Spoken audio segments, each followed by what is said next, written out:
ఉగాది రోజు ముఖ్యమైన వంటకం ఉగాది పచ్చడి. షడ్రుచుల సమ్మేళనంగా చేసే ఈ పచ్చడి జీవితంలో జరిగే వివిధ అనుభవాలను సూచిస్తుంది. జీవితంలో అన్ని భావాలను చెప్పే భావం ఇందులో ఇమిడి ఉంటాయి. పచ్చడి ఒక్కొక్క పదార్థం ఒక్కో భావానికి, అనుభవానికి ప్రతీక. బెల్లం తీపి ఆనందానికి ప్రతీక. ఉప్పు జీవితంలో ఉత్సాహం, రుచికి సంకేతం. వేప పువ్వు చేదు, బాధ కలిగించే అనుభవాలు.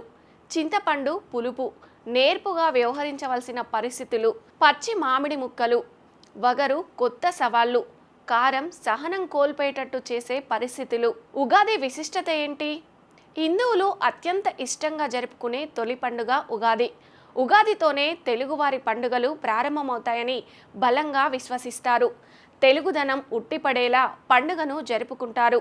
ఆంధ్రప్రదేశ్, తెలంగాణ, కర్ణాటక, మహారాష్ట్ర, తమిళనాడు, కేరళలో ఉగాది పండుగను జరుపుకుంటారు. ఉగాది చైత్ర శుక్ల పాడ్యమి నాడే. ఎందుకంటే వసంత మాసంలో వచ్చే ఈ పండుగకు ప్రకృతికి ఎంతో అవినాభావ సంబంధం ఉంటుంది.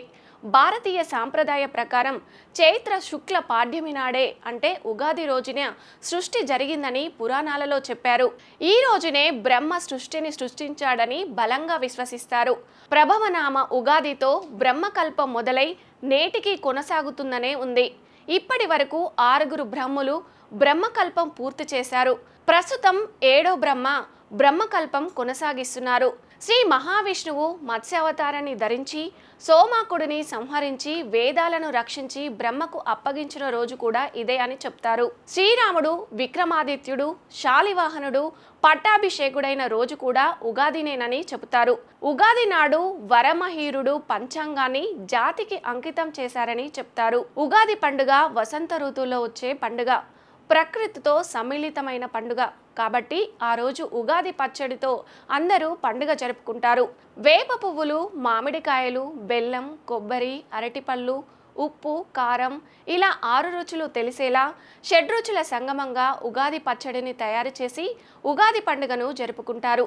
ఇక చైతన్య నవరాత్రులు ఉగాది పండుగ నుండే ప్రారంభమవుతాయి. రైతులు కొత్త పంటలను వేసి కొత్త జీవితానికి నాందిగా ఉగాది వేడుకను జరుపుకుంటారు. తెలుగువారి లోగిళ్లలో పంచాంగ శ్రవణం ఘనంగా నిర్వహిస్తారు. కొత్త సంవత్సరంలో ప్రతి ఒక్కరూ తమ రాశి ఫలాల సమాచారాన్ని తెలుసుకొని ముందుకు సాగుతారు.